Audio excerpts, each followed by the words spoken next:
बात करते हैं, क्या कहा कि किसी भी जातक की कुंडली में अगर किसी भी लग्न की कुंडली बनी हो, किसी भी लग्न की कुंडली के लिए अगर राहु और केतु पंचम भाव में विराजमान हो, मतलब उस भाव से, मान लीजिए मैं एक कुंडली बना लेता हूं 5 नंबर की, 5 नंबर की कुंडली मैंने बना ली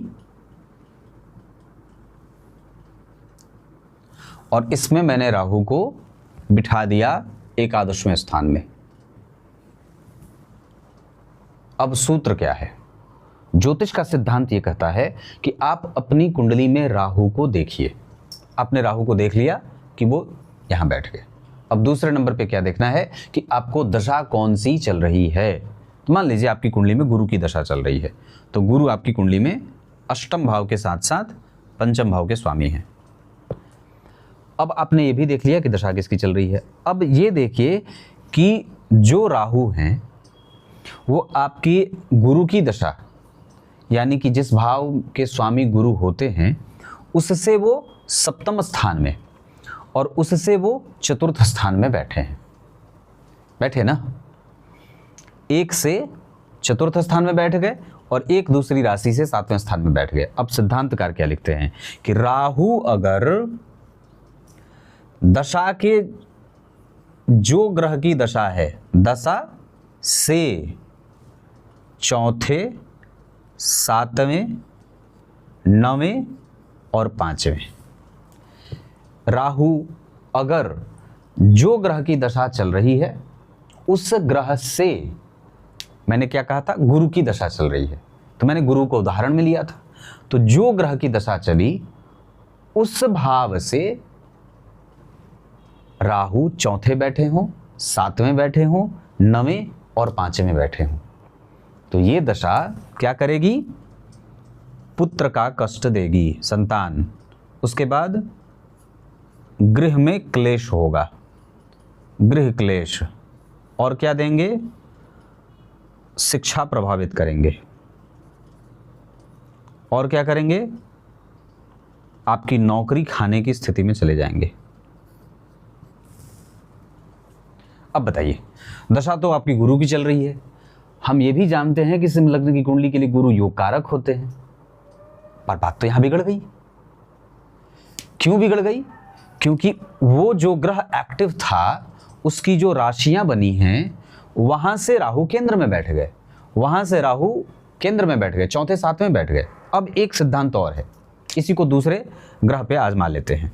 राहु चौथे, 7वें, 9वें और 5वें। मान लीजिए किसी व्यक्ति को सिंह लग्न की कुंडली में मंगल की दशा चल गई, मंगल की दशा चल गई। अब मंगल क्या होते हैं? मंगल होते हैं चतुर्थ भाव के स्वामी और होते हैं 9वें भाव के स्वामी, है ना। मंगल की बात होगी, मान लीजिए किसी को कोई सिंह लग्न की कुंडली है, उसमें मंगल की दशा चल रही है। मंगल कौन है? 9वें और चतुर्थ के स्वामी। मंगल कहाँ बैठे उससे मतलब नहीं है, ये नहीं देखना है कि मंगल कहाँ बैठे हैं, हमें ये देखना है कि राहु कहाँ बैठे हैं।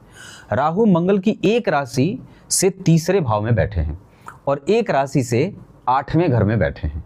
अब इसको कैसे निकालेंगे कि एक जो राशि है वहां से राहु तीसरे घर में बैठ गए, तो राहु तीसरे भाव में बैठे हों, एकादशवें भाव में बैठे हों, या जन्म कुंडली के उस भाव से 10वें स्थान में बैठे हों। 8वें तो नहीं, 8वें में भी रख लें।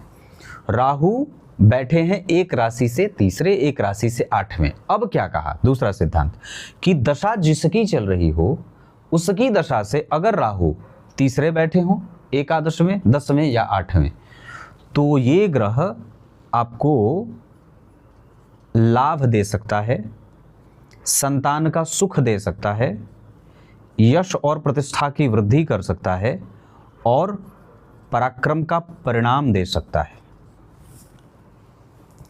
यहां चौथे, 7वें और 9वें, 5वें थे तो कष्ट दे रहे थे, यहां वो तीसरे, 10वें, 11वें और 8वें हो रहे थे। भाव से तीसरे, भाव से 8वें, तो क्या हो रहा था? लाभ मिल रहा था, संतान का, यश का, नौकरी का, प्रतिष्ठा का बल बढ़ रहा था।